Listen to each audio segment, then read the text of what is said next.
出来的黑烟，用你的手指头指着烟，顺着它冉冉上升，然后进入风暴的云层中。画家就在那艘船上，他请人把他和鬼竿绑在一起。他花了4个小时观察风雨中的光线，为的是能够在画室里把它画出来。他是不是很勇敢呢？我今天要介绍的是《平静的光》，作者亚伯克吉普。靠近河边的路，下一次太阳下山的时候，只站着不要动，注意看着自己的影子。在画里，方细长长的影横越过路面。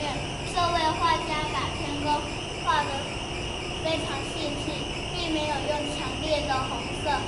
日落隐藏着路的转弯处，夕阳为田野覆盖上一层柔和的金光。